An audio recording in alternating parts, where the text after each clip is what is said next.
সবাইকে welcome back to my new blog. তো এই ভিডিওটা অনেক দিন আগের, সেটা কবের আমি নিজেও জানি না, ভুলে গেছি। ভয়েস ওভার দেওয়া হয় না বলে আর এডিটও করা হয় না। তো ভিডিওটা ফাইনালি আমি ভয়েস ওভার দিতে বসলাম। তো আশা করি সবাই ভালো আছো আর আমিও ভালো আছি। তো ওদিন অর্ধেক মানে হাফ ডে কাজ ছিল আমার, তো সেটাই কাজ বাজ করে 12টার দিকে আমি বেরিয়ে গেছিলাম আমাদের স্টুডিও থেকে। দেন ট্রেন ছিল না বলে দমদম স্টেশনে গিয়ে আমার মাও এসেছিলো বিধাননগর থেকে। এই যে আমার মা, বহুত দিন বাদে বাদে গিয়ে আমার মার সাথে দেখা হয়, সেই অনুভূতিটা আর বলার মতন না। দেন ওই দিন বিকেলবেলায় আমি আমার বান্ধবী আবার বেরিয়ে পড়েছিলাম। আর এই ভিডিওটা আই থিঙ্ক নববর্ষের 1-2 দিন আগে হয়তো।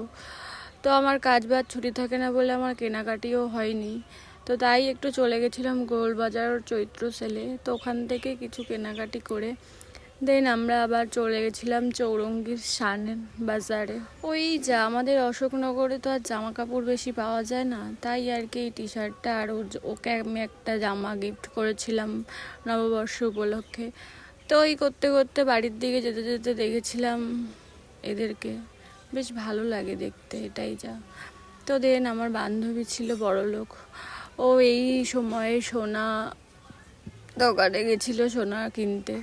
তো ভিডিওটাই পর্যন্ত, টাটা বাই বাই। আর জানি ভয়েস ওভারটা ল্যাদ ল্যাদ লাগছে আমার কাছে।